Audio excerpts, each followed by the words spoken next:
सब बढ़िया होंगे। मैं बता दूं, मैं भी ठीक हूँ। सर जैसा कि आपको पता होगा, आईसीआई ने मॉक टेस्ट निकाल दिया हुआ है। And mock test is just like कि आपको एक प्रॉपर पता चल जाएगा कि आप किस पोजीशन पे हो। इसलिए मैं बोलता हूँ कि मॉक टेस्ट तो हर स्टूडेंट को लगाना चाहिए। एटलीस्ट नहीं टाइम मिल पा रहा है तो मॉक टेस्ट को देख के जाओ, एक आइडिया हो जाएगा आईसीआई कहाँ कहाँ से क्वेश्चंस पूछने वाला है। तो सर हम मॉक टेस्ट को सॉल्व करते हैं एंड कोशिश करेंगे बहुत कम आवर्स में इस मॉक टेस्ट को सॉल्व कर दें। कम आवर्स क्या, 30-35 मिनट्स में मॉक टेस्ट सॉल्व करने की कोशिश करेंगे, बिकॉज लॉ के पेपर में स्पीड बहुत ज़रूरी है। तो जैसा कि अभी हम स्टार्ट करने वाले हैं मॉक टेस्ट पेपर, तो मैं बोलूँगा उन स्टूडेंट्स को भी जो अपने आप का कंसेप्ट चेक करना चाहते हैं, प्लीज़ मॉक टेस्ट वाला ये वीडियो जरूर देखिएगा। एक आइडिया हो जाएगा एंड क्वेश्चन में कहाँ गलती करते हैं हम, किस चीज़ पे पढ़ने में लग जाते हैं जबकि क्वेश्चन का लाइन कुछ और बताना चाहता है, उस चीज़ पे हमें ध्यान देना है। ठीक है, चलो सबसे पहला क्वेश्चन देखते हैं। A B C and D are the four partners in a firm. देखो जब भी क्वेश्चन सॉल्व करो कोशिश करो रफ में ना एक फिगर बना लेने का। जैसे ए बी सी डी चार पार्टनर्स से फॉर्म थे, जे ज्वाइंटली प्रॉमिस टू पे 6 लाख टू एफ। इन्होंने क्या किया, ज्वाइंटली पे करने का प्रॉमिस किया, किसको, 6 लाख रुपए, किसको, एफ को। तो ज्वाइंटली मतलब सर सबका कितना कितना हिस्सा निकलेगा ये पहले निकाल दो। सबका 1.5 1.5 1.5 1.5 निकलने वाला है। B and C become insolvent. हमने पढ़ा होगा section 42-43 joint promisor. B and C क्या हो गया इसमें, इंसॉल्वेंट। तो सर इंसॉल्वेंट हो गया तो कहीं ना कहीं इसका हिस्सा जो रिमेनिंग जो पार्टनर्स एक्टिव पार्टनर्स हैं उनको बेयर करना होता था इन इक्वल रेशियो। तो इंसॉल्वेंट हो गया तो एक 1.5 लाख टोटल कितना हो गया, 3 लाख का लॉस। अब 3 लाख का किस रेशियो में, भाई साहब कोई रेशियो नहीं, इक्वल रेशियो। तो 1.5 लाख ये 1.5 लाख ये। बट सुनो सुनो, बी वॉज अनेबल टू पे एनी अमाउंट। बी तो कुछ नहीं पे कर सकता, 1.5 लाख पूरा नहीं कर सकता। बट सी क्या बोल रहा है, भाई सी के पास इतना एसेट्स है तो 50,000 तो दे सकता है, 1.5 लाख में 50,000 दे सकता है। तो देखो दोनों का लॉस 3 लाख था, बट उसमें कहा गया कि भाई साहब 50,000 तो सी दे देगा, बट 2.5 लाख का लॉस अभी भी हो रहा है। तो जितना का भी लॉस निकल रहा है ना वो इक्वल रेशियो बटे किसमें, ए एंड डी में। तो 2.5 लाख का इक्वल कितना होगा, 1.25 एंड 1.25। तो डी को टोटल कितना देना है, 1.5 तो अपना देना है एंड ये 1.25 किस चीज का हुआ, लॉस का। टोटल 2.75 एंड ए को भी 2.75। तो ये आपका पहला आंसर आएगा 2.75 एंड 2.75। ठीक है सर, आंसर मैच करवा दो, करवा दिया जाता है आंसर मैच। ये आपके पास मॉक टेस्ट का आंसर है। ठीक है, तो ए को क्या करना है, 50 है तो सी से लेगा 2.75 मतलब 2,75,000 किसे लेगा, डी से लेगा एंड ए खुद का भी 2,75,000 पे करेगा। ठीक है, easy question. Joint promisor is highly important. Again मैं इंपॉर्टेंट क्वेश्चन लिस्ट में आपको बताया था। नेक्स्ट क्वेश्चन आता है कंपनीज एक्ट का। Mr R is Indian citizen and stay in India during the president financial for 130 days. रुक जाओ, इतना दूर रुक जाओ अभी। सर इतना देर से 120 दिन नहीं हो पाया। भाई क्वेश्चन की रिक्वायरमेंट सुनना। सही appoints as a foreign citizen.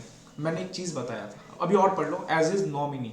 मैंने एक चीज बताया था, वो ओपीसी चलाने वाला मेंबर या उसके जो नॉमिनी अपॉइंट किया हुआ है, दोनों को वो तीनों कंडीशन फुलफिल करनी है। सर तीनों कंडीशन क्या, natural person, Indian citizen, 120 days और मोर। क्या बोल रहा हूँ, natural person, Indian citizen, 120 days और मोर। सर क्या सिर्फ मेंबर को जो ओपीसी बनाना, नहीं उसके नॉमिनी को भी। इसलिए मैं बोला था प्रियंका चोपड़ा निक जोनस को नहीं बना पाएगी nominee, because Nick Jonas is not an Indian citizen. But Priyanka Chopra Parineeti Chopra बना सकती है as a nominee, because Parineeti Chopra is Indian citizen. तो यहाँ पे जो मिस्टर एस है जो नॉमिनी बनने जा रहा था वो तो फॉरेन सिटीजन था, एंड फॉरेन सिटीजन तो नॉमिनी बन ही नहीं सकता है, भले वो इंडिया में कितना भी रुके। भाई साहब ये देखना ही नहीं है, ये गेम हमें यही पता चल गया। ठीक है, तो मिस्टर आर इज क्या मिस्टर पूछ रहा है, क्वेश्चन क्या पूछ रहा है, is Mr R is eligible to incorporate an OPC, question mark. अगर यस तो क्या एस का नाम एमओए में डाल सकता है नॉमिनी में। सर सुनो, सबसे पहले आपको यस या नो में आंसर नहीं देना है। यही बच्चे गलत क्या करते हैं, no Mr S is not an required, Mr S is not eligible to become an nominee. नहीं भाई, पहले समझाओ प्रोविजन कि as per Indian, as per companies act 2013, every member or every nominee must fulfill the all three conditions. First condition, natural person, Indian citizen and 120 days or more. Here in this case, then analysis and fact, then conclusion. Direct conclusion पे नहीं उतरना है बच्चा, याद रखना। Direct conclusion पे बिल्कुल मत उतरना, दिक्कत हो जाएगा। तो देखो सर यहाँ पे भी आपको क्या बताया है पहले समझाया पूरा, natural person who is Indian citizen for a period not less than 120 days, ये salary eligible to incorporate salary nominee of the ये। देन इसने प्रोविजन लिख दिया पूरा, डायरेक्ट कंक्लूजन नहीं उतरना है। देन क्या किया, एनालिसिस किया। Here in this case, analysis मतलब क्या होता है, क्वेश्चन के पार्ट को उठा के पूरा एनालाइज करना। Here in this case mister R क्या इंडियन सिटीजन है, तो मिस्टर आर तो एलिजिबल है ओपीसी के लिए, बल्कि although mister S is named Indian MOA as nominee and stay in India इतना, he is a foreign citizen and not Indian citizen, S can not given as nominee in the memorandum. Because due to foreign citizen S नहीं बन सकता। तो याद रखना question की एक एक लाइन मैं वापस बोल रहा हूँ, लॉ में रीडिंग पार्ट, क्वेश्चन की रीडिंग पार्ट बहुत इंपॉर्टेंट है। सो सी क्वेश्चन क्या बोला, risk prima fascia passes with property. क्या प्रॉपर्टी पास होते ही रिस्क पास हो जाता है? यस। प्रॉपर्टी मतलब क्या हुआ इस चैप्टर में, सेल्स ऑफ गुड एक्ट में? देखो हर चैप्टर प्रॉपर्टी मतलब लैंड बिल्डिंग, बस सेल्स ऑफ गुड एक्ट में प्रॉपर्टी मतलब ओनरशिप। तो क्या सर मान लो ये कैलकुलेटर की ओनरशिप मेरे पास आ गई, तो क्या रिस्क मेरे पास आ गया? मतलब इसकी ओनरशिप मेरे पास आ गई, कल हो गई ये टूटेगा तो इसका जिम्मेदार मैं ही हूँगा ना? पक्का हाँ मैं ही हूँगा, बिकॉज जिसके पास प्रॉपर्टी ओनरशिप उसके पास रिस्क। तो वही बता रहा है क्या, रिस्क पासेस विद प्रॉपर्टी। तो सेक्शन 26 बताता है इसके रिगार्डिंग, यस जिसके पास प्रॉपर्टी आ गया रिस्क उसके पास, प्रॉपर्टी मतलब ओनरशिप। बट कभी कभी डिलीवरी केस में डिले होता है।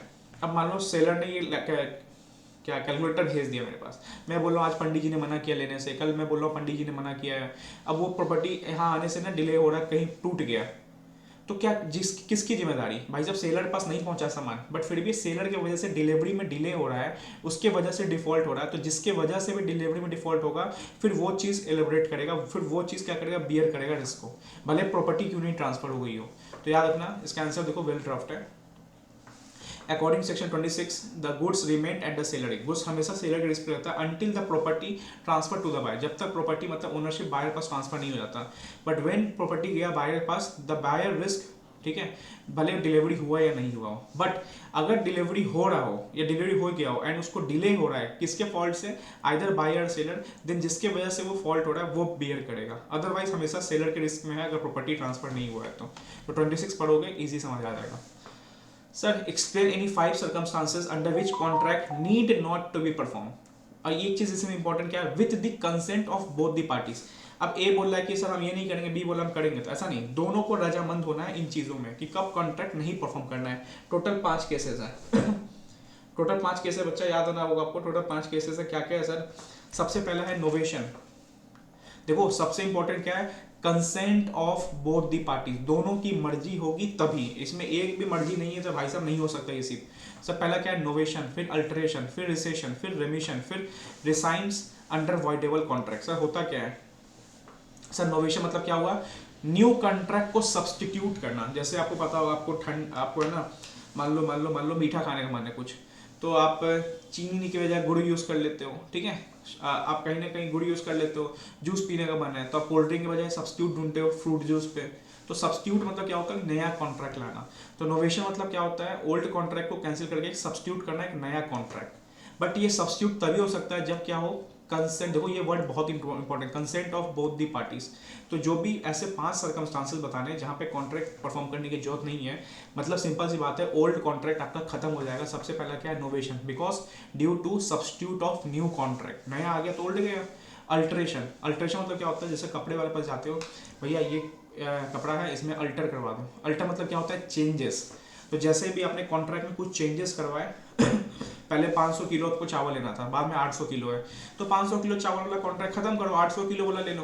तो कहीं ना कहीं alteration in the same contract. Sir recession, साफ मना कर दिया कि भाई 500 किलो चावल था 2 लाख रुपए में, अब वो पैसा नहीं दे रहा, तो आपने क्या कर दिया, चल छोड़ दो। रिसेशन मतलब कैंसिल करो कॉन्ट्रैक्ट को, और रजामंदी के साथ, consent of both the parties. Remission मतलब क्या हुआ, या तो एक्स्ट्रा टाइम दे दो, वो पेमेंट देने में लेट कर रहा है, 1 महीना टाइम दिया था, कोई बात नहीं 2 महीना और दे दो, तो उसको एक्स्ट्रा टाइम दे दो, या कॉम्प्रोमाइज कर दो कि चल वो 2 लाख का पैसा था ना, एक काम कर 1.5 लाख ही दे दे, 50 लाख तक को हम क्या कर रहे हैं, रिमिशन दे रहे हैं। तो छूट बोलते हैं, छूट देना। बट ये सब कब होता है, ये सब केस कब होंगे, जब बोथ दी पार्टीज का कंसेंट होगा तब, ठीक है। तो चलो इजी था, डायरेक्ट क्वेश्चन 7 मार्क्स का। 2 क्वेश्चन बहुत अच्छा आता है। Sir define partnership. अब देखो कभी भी क्वेश्चन आए तो हड़बड़ाना नहीं है, मैं वापस बोलता हूँ, पूरा क्वेश्चन की रिक्वायरमेंट पढ़ो एंड जिस क्वेश्चन रिगार्डिंग जितने पॉइंट्स पूछ रहा है उस सबका आंसर देना है। अब देखो इसमें क्या पूछ रहा है, देखो कितने क्वेश्चन है। पहले बोल रहा है डिफाइन पार्टनरशिप, तो पहले आपको पार्टनरशिप का ज्ञान देना पड़ेगा। जैसे सुनो, पार्टनरशिप मीन्स 2 और more partners agree to share profits and running business plus mutual agency. मतलब एक एक्ट कर सकता है सबके बिहाफ पे, तो ये आपको पार्टनरशिप लिखना पड़ेगा। 2 और मोर पर्सन, देखो यहाँ पे जैसे देखो रिनोवेशन, अल्टरेशन, रिसेशन, ये सब लिखा हुआ है, ठीक है। क्या बोला, partnership the relation between person who have agreed to share profits of a business carried on by acting them forward, ठीक है। एक सेकंड ये टू बी देख लो सर, देखो टू बी बहुत इंपॉर्टेंट है, सुनो टू बी, पहले ये थ्री है था, सॉरी टू बी मिस हो गया। सुनो टू बी क्या है, लिमिटेड लायबिलिटी पार्टनरशिप, क्या पूछ रहा है, limited liability partnership gives the benefit of, देखो दो क्वेश्चन है, लिमिटेड एलएलपी जो है ना, एलएलपी वो क्या बेनिफिट देता है, limited liability of A company, जो कंपनी है वहाँ पे लिमिटेड लायबिलिटीज होती है मेंबर से, on and other hand and also give flexibility of the partnership, मतलब जो एलएलपी है ना, एलएलपी वो दोनों तरीके से बेनिफिट देता है, जैसे मैंने बताया था LLP is a hybrid of partnership और कंपनीज, तो वही चीज क्वेश्चन है बट थोड़ा घुमा फिरा के कान ऐसे पकड़ा हुआ है कि एलएलपी में जो है ना कंपनी का एक लिमिटेड लायबिलिटी का बेनिफिट होता है, पार्टनरशिप जैसा क्या होता है, फ्लेक्सिबिलिटी होता है, बिकॉज पार्टनरशिप में बहुत सारे लोग आ सकते हैं जा सकते हैं, ज़्यादा रूल रिस्ट्रिक्शंस नहीं है, एंटरप्रेन्योर को मोटिवेट कर रहा है, बिकॉज अब एलएलपी में लोग एंटरप्रेन्योरशिप को बढ़ा रहे हैं, एंटरशिप स्टार्टअप स्टार्ट करे एलएलपी में, बिकॉज पार्टनरशिप कहीं ना कहीं तो पुराना था, बट कहीं ना कहीं पार्टनरशिप उसको फ्लेक्सिबिलिटी देता है एलएलपी की तरह। कंपनी जैसा क्या होता है, लिमिटेड लायबिलिटी है, यहाँ पे एलएलपी में क्या है कि म्यूचुअल एजेंसी नहीं है कि एक कांड करे तो दूसरों को बियर करना पड़ेगा, वो पार्टनरशिप में है, तो यही चीज़ बोला है कि एलएलपी में ना दोनों का गुण है। अब देखो इस आंसर को थोड़ा रटना पड़ेगा, ठीक है, देखो इस आंसर को थोड़ा रटना पड़ेगा, बी वाला क्वेश्चन आने के चांसेस बहुत ज़्यादा है एलएलपी से, तो वही बोल दिया कि एलएलपी में ना कंपनी वाला लिमिटेड लायबिलिटी का गुण है एंड पार्टनरशिप का फ्लेक्सिबिलिटी का गुण है, ठीक है, the LLP allowed its members, जबकि बोलना चाहिए था partners, the flexibility of organising their internal structure as partnership based on mutually arrive agreement. LLP भी एक एग्रीमेंट के बेस पे, तो कहीं ना कहीं हम डिसीजंस मेकिंग को एओए एमओए नहीं होता है, तो फ्लेक्सिबिलिटी ज़्यादा होता है एलएलपी में, बट कंपनी वाला क्या होता है इसमें, लिमिटेड लायबिलिटी।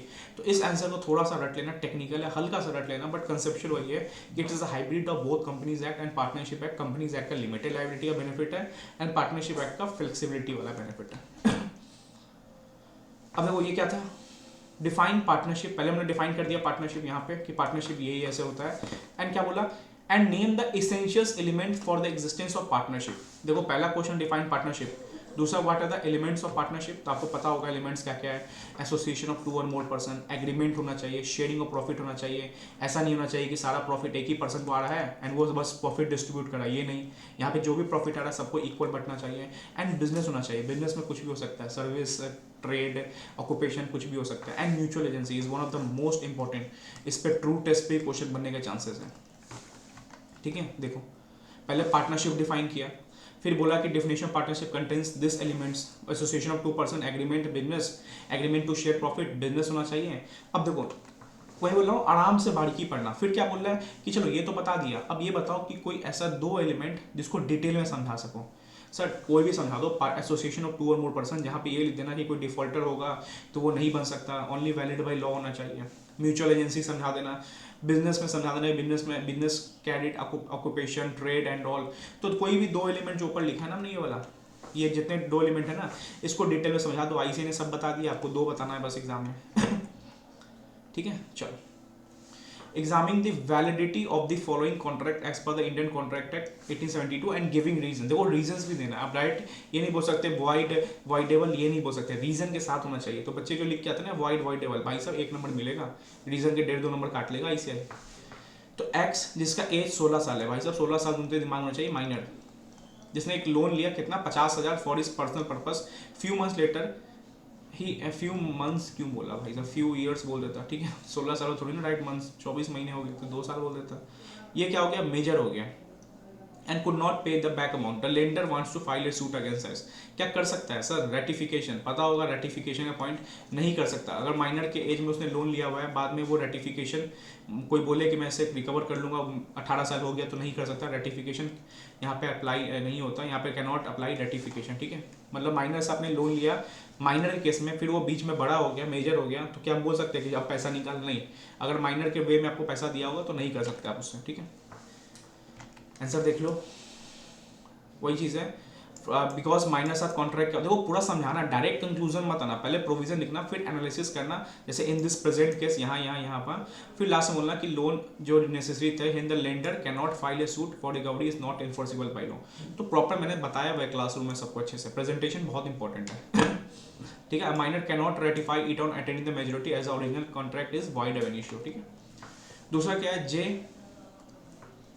देखो हम आधा घंटे में खत्म करने की कोशिश करेंगे इसको, ठीक है। J, a contract in cargo for K at a foreign port, J is government afterward declares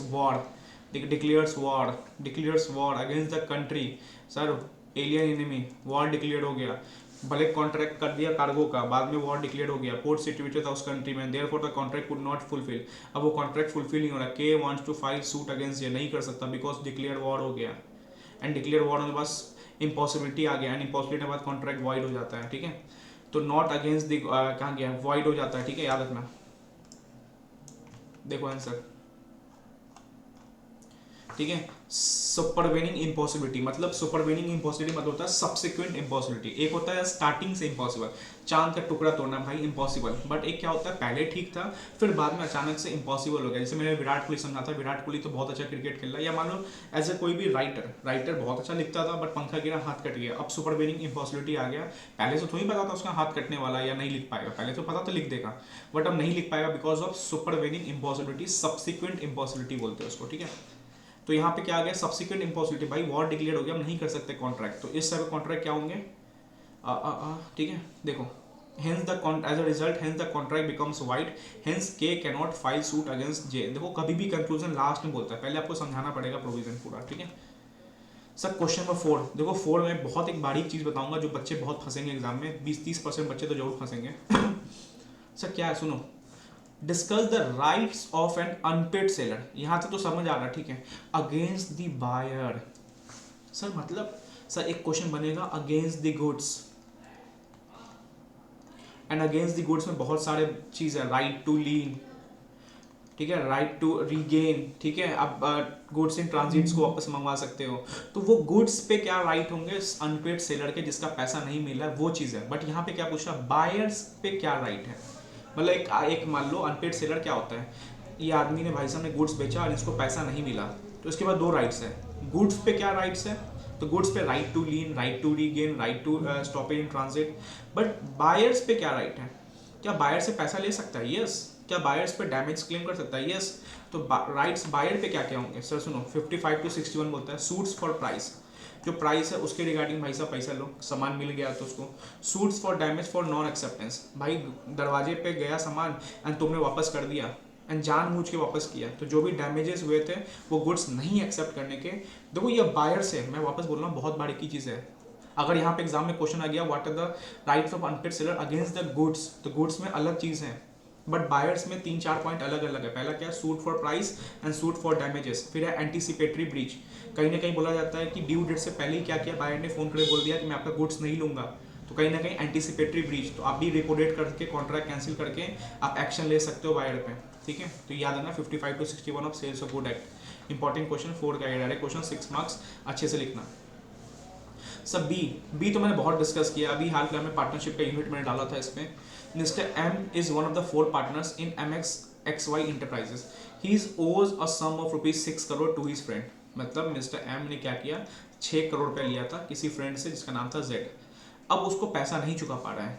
अब ये एम क्या करना चाहता है, एम ने पैसा लिया तो एम जेड को पैसा नहीं चुका पा रहा है, तो एम ने क्या किया, पार्टनरशिप में राइट ऑफ इंटरेस्ट था, शेयरिंग रेशियो 1:1:1 में, तो 1:2 रेशियो था, इसने क्या किया, ये शेयरिंग इंटरेस्ट क्या बेच दिया, जेड को बेच दिया, जेड को बोला कि पार्टनरशिप से जो भी कमाई होगा वो तू रख लियो, मैं इस फॉर्म में पार्टनर हूँ, मैं काम करूंगा पार्टनरशिप में, जो भी कमाई आएगा जेड तू रख लियो। क्यों दे रहा है, बिकॉज जेड से उधार लिया था, तो वही बोल रहा है क्या एम वैलिडली ट्रांसफर कर सकता है इंटरेस्ट को, जो पार्टनरशिप में एम का इंटरेस्ट था, क्या वो अपना इंटरेस्ट जेड को कर सकता है सेल करके, यस।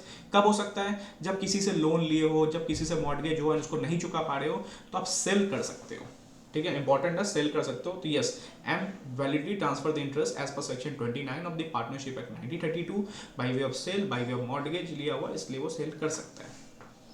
सेकेंड क्या, what would be the rights of the transferee, sir transferee कौन, जिसको राइट्स मिले, जो राइट्स बेचता है ये क्या होता है, ट्रांसफरर, ये क्या होता है, ट्रांसफरी, ठीक है। तो बोला what would the rights of transferee, Z के क्या राइट्स है, in case mister M wants to retire from the firm, बहुत इंपॉर्टेंट है, अगर जेड रिटायर कर रहा है, सॉरी एम रिटायर कर रहा है जो पार्टनर था, देन जेड के पास बहुत सारे राइट्स आ जाएंगे। सर क्या क्या, पहला राइट क्या आता है, पहला राइट क्या आता है, वो बुक्स ऑफ अकाउंट को अब एक्सेस कर सकता है। देखो ट्रांसफरी के पास कोई राइट्स नहीं होता है, अगर टेन्योर्ड बिजनेस चल रहा है, एम रिटायर नहीं लिया है, तो ट्रांसफरी कुछ नहीं कर सकता है, बट एम ने रिटायरमेंट ले लिया है, M wants to retire, then transferee के पास राइट्स आ जाता है, क्या क्या राइट्स आ सकता है, बुक्स ऑफ अकाउंट देखने के राइट्स आ जाते हैं, सेक्शन 29 पढ़ोगे अच्छे समझ आ जाएगा। अपना प्रॉपर्टी एक्वायर कर सकता है जो कि एम के नाम पे था, तो ट्रांसफरी के पास बहुत सारे राइट्स आ जाएंगे। एक चीज़ मैं दिखाना चाहूँगा, अगर मिल गया मेरे को, देखो एक डायग्राम के वे में दिखाना चाहता हूँ मैं, नहीं देखे हो तो उसका वीडियो देखना, बहुत इंपॉर्टेंट क्वेश्चन है। देखो देखो ये देखो, ट्रांसफरी के पास है ना, ट्रांसफरी के पास can not interfere in the conduct of business. Sir वो बिजनेस में इंटरफेयर नहीं कर सकता ट्रांसफरी, ओनली प्रॉपर्टी के राइट ले सकता है। जब जब बिजनेस कंटिन्यूस में एंड बुक्स ऑफ अकाउंट नहीं मांग सकता, बुक्स ऑफ अकाउंट इंस्पेक्शन नहीं कर सकता, the transferee is only entitled to receive the share. भाई साहब ट्रांसफरी को औकात में रहो, जितना शेयर मिलेंगे पार्टनर का उतना ही मिलेगा। बट ट्रांसफरी के पास राइट कब आ जाएंगे, जब डिसोल्यूशन होगा फर्म का, या उसका जो पार्टनर था ना ट्रांसफर जिसने उसको राइट्स बेचा था, उसका रिटायरमेंट हो रहा है, देन ट्रांसफरी क्या कर सकता है, जो हमारे केस में जेड है वो क्या कर सकता है, अपना एसेटेंट जो शेयर है ना उसके रिगार्डिंग पूछताछ कर सकता है, अपने अकाउंट्स देख सकता है, अकाउंट बुक्स ऑफ अकाउंट देख सकता है फर्म के, ठीक है। बट ये राइट्स कब आते हैं, जब डिसोल्यूशन होता है फर्म का, या जब उसका पार्टनर रिटायर होता है, बट उससे पहले ट्रांसफरी पास कोई राइट नहीं होता, ठीक है। चलो ठीक है, 4A, ठीक है। तो यस ये हो सकता है। क्वेश्चन नंबर 5 पे आते हैं। वो बहुत अच्छा इंपॉर्टेंट क्वेश्चन, बहुत प्यारा क्वेश्चन, अच्छा वेल ड्राफ्ट है, सुनो।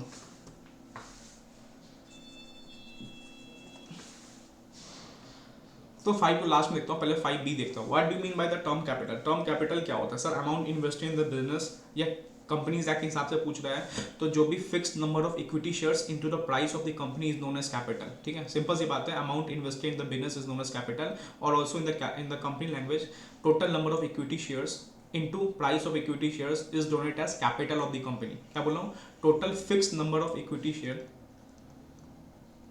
into price of the equity share is equal to capital of the company। अब पूछा डिस्क्राइब इट्स क्लासिफिकेशन, कितने टाइप के कैपिटल होते हैं। सब पहला होता है ऑथराइज, फिर दूसरा होता है इशू, तीसरा क्या होता है सब्सक्राइब, चौथा क्या होता है पेड, पांचवा क्या होता है कॉल्ड। ऑथराइज कैपिटल मतलब मैक्सिमम अमाउंट ऑफ कैपिटल, मतलब एक पहले से कंपनी फिक्स करती है कि हम ज़्यादा 5 करोड़ रुपए लगाएंगे।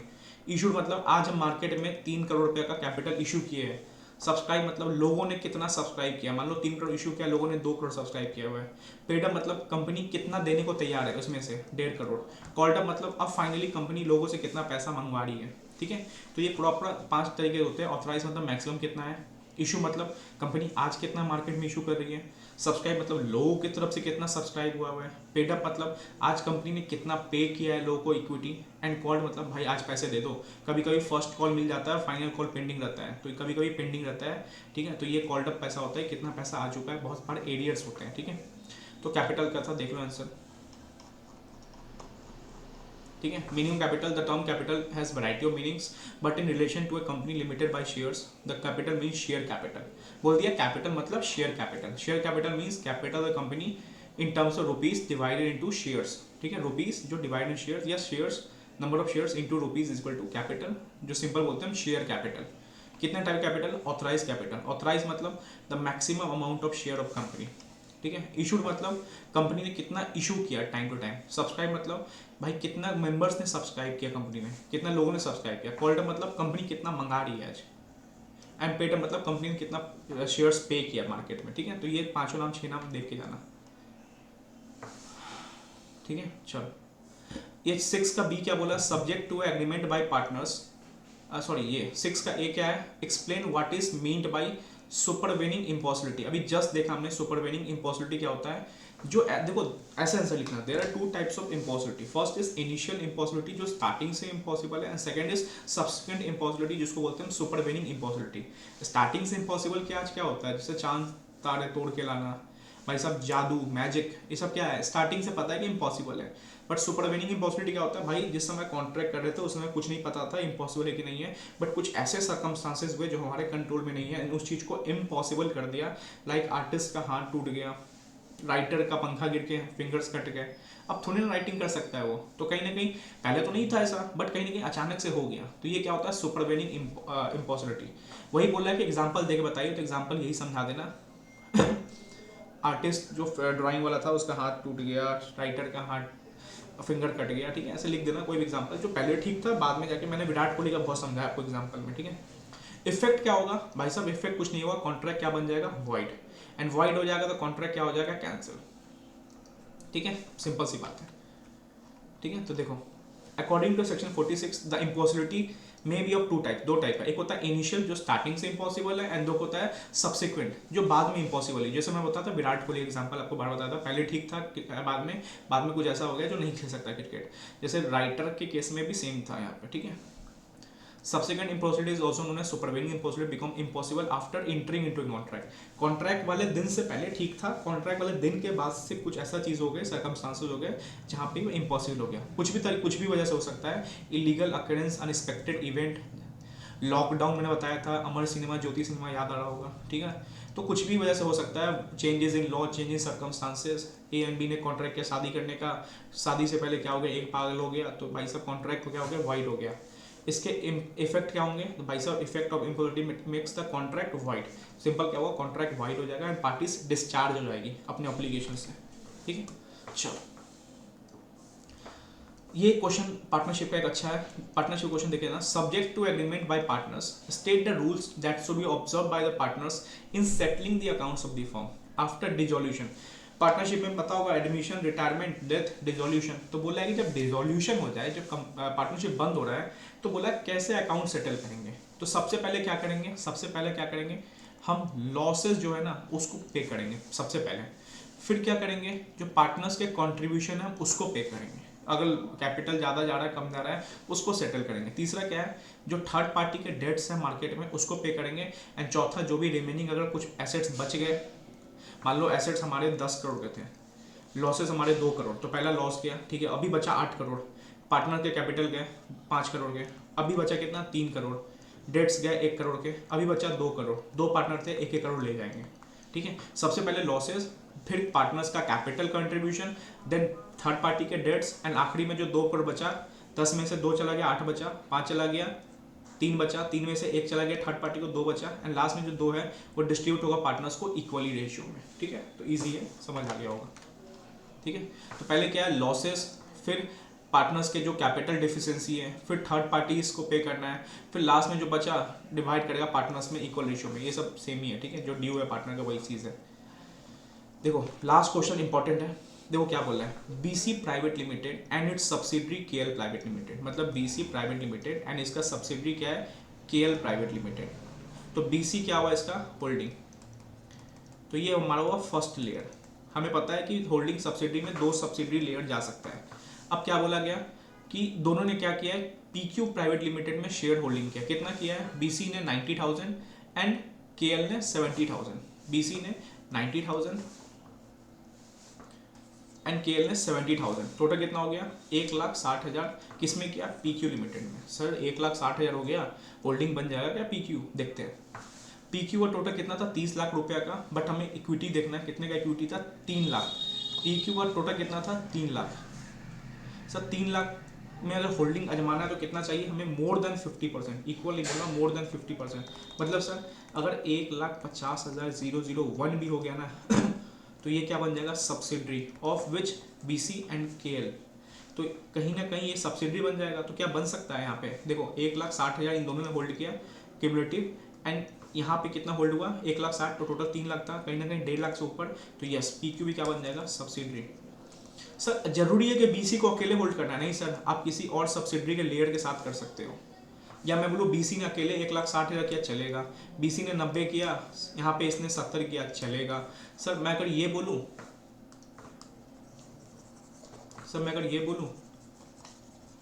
यहाँ पे ना ऑलरेडी देखो बीसी क्या ऑलरेडी होल्डिंग है किसकी, केएल की, अब मैं ये बोलूँ यहाँ पे केएल ने ही पूरा क्या किया 1,60,000 होल्ड किया, तो क्या पीक्यू बीसी का होल्डिंग सब्सिडरी बनेगा, yes, because 1 layer and 2 layer.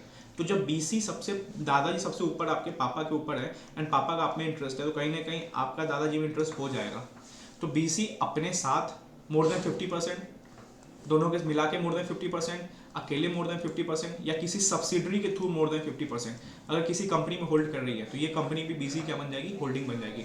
But अगर मैं ये बोलूँ इसके नीचे एक और कंपनी, इसमें पीक्यू लिमिटेड क्या कर रही है, मान लो 4 लाख शेयर्स है, पीक्यू लिमिटेड है उसका 2 लाख 1000 शेयर है, तो क्या ये मान लो एक्स वाई, क्या और पी क्यू ने अकेले किया हुआ है, क्या ये एक्स वाई जो है ये बी सी का बनेगा होल्डिंग सब्सिडी? नहीं, बिकॉज दो ही लेयर जा सकता है, ये पहला लेयर एंड ये दूसरा लेयर, थर्ड लेयर तक नहीं बन सकता, याद रखना ये चीज़, ठीक है। तो यहाँ बन सकता है, वही पूछा है what will the answer if KL private limited is holding 1,60,000। KL ने अकेले भी किया 1,60,000, मोर देन 1.5 लाख है, तो भी ये बीसी क्या बन जाएगा, होल्डिंग बन जाएगा, किसका, पीक्यू का, नीचे वाले का। बिकॉज कहीं ना कहीं सबसे ऊपर कौन है, दादाजी, दादाजी पापा पे कंट्रोल कर रहे हैं, पापा आप पे कंट्रोल कर रहे हैं, तो बस खत्म हो गया यहाँ पे। बस ये देख लेते हैं सोनल वाला, एंड हमने कितना दिन में खत्म कर लिया, 30 मिनट्स। लास्ट क्वेश्चन देख लेते हैं, 32 मिनट्स तक, 33 मिनट तक हो जाएगा पूरा। एक सेकेंड, ठीक है। देखो कितने फास्ट वे में रिवीजन किया हमने, एंड ऐसे देखो रिवीजन करना पड़ेगा, मॉक टेस्ट का पेपर आधा घंटा में देखना पड़ेगा आपको। देखो Sonal went to a jewellery, तो मान लो सोनल बना दो, ऐसे एग्जाम में बताना डायग्राम, सोनल कहाँ गई, ज्वेलरी शॉप पे, and ask the sales girl तो बोली, ठीक है, सेल्स गर्ल बोली कि भाई साहब मेरे को क्या दिखाओ, डायमंड बैंगल्स दिखाओ विथ रूबी स्टोन्स, कोई रूबी स्टोन होगा, नगवग होगा, ठीक है, रूबी स्टोन्स के साथ एक डायमंड बैंगल्स दिखाओ, चूड़ियाँ दिखाओ। जो ज्वेलर था उसने बोला कि we have lot of design of diamond bangle, हमारे पास क्या है, बहुत सारे डायमंड बैंगल्स है, तो है हमारे पास बहुत सारे डायमंड बैंगल्स तो है, बट विथ रेड स्टोन्स, कौन से, रेड स्टोन के साथ। सर इसने बोला हमें तो रूबी स्टोन चाहिए, बट ज्वेलर क्या बोला, हमारे पास रेड स्टोन है तो दोनों डायमंड, ठीक है। If she choose for herself any special design of diamond bangle with red stone, they will replace red stones with ruby stone, सुनते जाओ, ठीक है। But for the ruby stones, sales girls बता रही है कि देखो अगर आपको रूबी स्टोन चाहिए, they will charge some extra cost, मतलब डायमंड बैंगल प्लस रूबी चाहिए तो आपको क्या देना पड़ेगा, एक्स्ट्रा कॉस्ट। अब भाई ये जो सोनल थी ये तो जिद दी, इसे क्या ही चाहिए था, लड़की है भाई साहब, इसे क्या ही चाहिए था, diamond bangles plus Ruby stone, इसे डायमंड बैंगल रेड स्टोन नहीं चाहिए, एक्स्ट्रा कॉस्ट लेने के लिए रेडी थी, सुनते रहना, ठीक है। Sonal selected a beautiful set of designer bangles, Sonal ने क्या किया, डिजाइनर बैंगल्स सिलेक्ट किए, एंड इसने क्या किया, also paid extra cost for Ruby, भाई साहब दिया इसने, एक्स्ट्रा कॉस्ट दिया, जैसे सेलगर ने बताया था ना, अगर रूबी चाहिए तो आपको एक्स्ट्रा कॉस्ट देना पड़ेगा, सोनल ने दिया पैसा दिल खोल के। एंड ज्वेलर रिक्वेस्टेड, अब ज्वेलर ने बोला ठीक है आप आइए, एक वीक के बाद हम आपका बैंगल डिलीवर कर देंगे। जब सोनल एक वीक के बाद आई डिलीवरी लेने के लिए, ठीक है, बैंगल्स का, उसने नोटिस किया रूबी स्टोन लगने की वजह से डिज़ाइन क्या हो गया बैंगल्स का, कंप्लीटली डिस्टर्ब। बैंगल्स अगर ऐसे होंगे तो बैंगल ऐसे ऐसे ऐसे ऐसे ऐसे हो गए, क्यों, रूबी स्टोन लगने की वजह से। Now she wants to terminate the contract, now Sonal बोल रही है सुनो सोनल क्या बोल रही है, हम ये बैंगल नहीं लेंगे, एंड दस आज the manager to give a return money back. मान लो 2 लाख रुपए किया होगा सोनल ने की होगी, तो 2 लाख रुपए वापस दो, बट मैनेजर बोल रही है कि हम मना कर रहे हैं, हम नहीं देंगे पैसे। And answer the following question, क्या सोनल रिकवर कर सकती है पैसा? सर सुनो, सोनल ने डायमंड बैंगल्स दिए एंड रूबी स्टोन बोला, लेकिन सेल्स गर्ल ने क्या बोला, डायमंड बैंगल्स तो है बट रेड स्टोन्स है। बट सेल्स गर्ल ने ये भी बोला कि अगर रूबी स्टोन आपको डायमंड बैंगल्स में लगवाना है जो हमारे पास नहीं है, बट अगर अलग से लगवाना है तो हम दोनों मिला के देंगे आपको, बट रूबी स्टोन का लगेगा एक्स्ट्रा कॉस्ट। ये सेल्स गर्ल ने बता दिया। क्या सोनल ने एक्स्ट्रा कॉस्ट बियर किया? यस, सोनल ने दिया एक्स्ट्रा कॉस्ट। मान लो 1 लाख रुपया बैंगल था, 1 लाख रूबी स्टोन का था, दिया एक्स्ट्रा कॉस्ट। बट भाई अब जो सेल्स गर्ल है, तुम तो सही से बैंगल्स दो उसको, आपने जैसे बोला उसने माना, आपने रूबी स्टोन लगवाना था, आपको 1 लाख चार्ज करना था, उसने दिया 1 लाख रुपया चार्ज किया, बट अब आपकी जिम्मेदारी है कि उसको सही से बैंगल्स दो। कल आप बोलते कि 2000 पाउंड लगेगा, वो सोनल बियर करती उस समय, बट अब वो लेने आई जब, तो आप बोल रहे हो कि बैंगल ही खराब हो गया, बैंगल का स्ट्रक्चर बिगड़ गया, अब तो सोनल को पैसा वापस दो। सोनल ने तो अपना काम किया ना, सोनल ने पैसा दिया एंड रूबी स्टोन्स लगवाने के लिए भी एक्स्ट्रा चार्ज बियर किया। अब बैंगल खराब कर रहे हो आप, तो ये नहीं चलेगा, सोनल को पैसा देना पड़ेगा आपको, ठीक है। तो देखो ये क्या था, पहले देखो किस टर्म से पूछा, ये सेल्स ऑफ गुड में पूछा, तो कहीं ना कहीं ये क्या था, ये एग्रीमेंट टू सेल था, बिकॉज अभी जस्ट सेल नहीं हो रहा है, सेल कब हो रहा है, फ्यूचर में हो रहा है। एंड जब फ्यूचर में पैसा सोनल अपना बैंगल लेने आई तो सामान क्या था, खराब निकल गया। क्या अब सोनल की दिक्कत है? नहीं, सोनल को तो जैसा बोला गया उसको रूबी स्टोन लगाने का एक्स्ट्रा दिया भी उसने, अब सामान ही खराब निकला तो वो क्यों ले सामान? तो क्या सोनल रिकवर कर सकती है? Yes, because jewellery as per their conditions है ही नहीं सोनल के द्वारा। सर रूबी नहीं लगना था, बट रूबी लगने का पैसा लगता था, क्या सोनल ने पैसा दिया? दिया, तो बैंगल तो सही दो।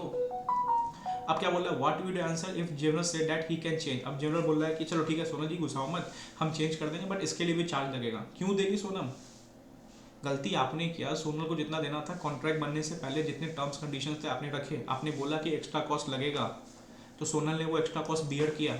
अब वो क्यों बियर करेगी, आपकी गलती वजह से। हो सकता है आपका जो आर्टिस्ट है वो बैंगल बना रहा होगा, उससे गलती हो गई, तो वो अपना कस्टमर क्यों बियर करे, तो कुछ बियर नहीं होगा, ठीक है। चलो ऑल द बेस्ट, देखना वीडियो, बताना कैसा लगा, ठीक है। एक और मॉक टेस्ट है, वो सेल्फ लगाने की कोशिश करो, ये बहुत इंपॉर्टेंट मॉक टेस्ट था। एंड मॉक टेस्ट से एक आइडिया हो जाता है कि पेपर किस पैटर्न में आने वाला था। एंड पूरा सुनना, स्पीड में ही सुनना, लेकिन पूरा सुनना।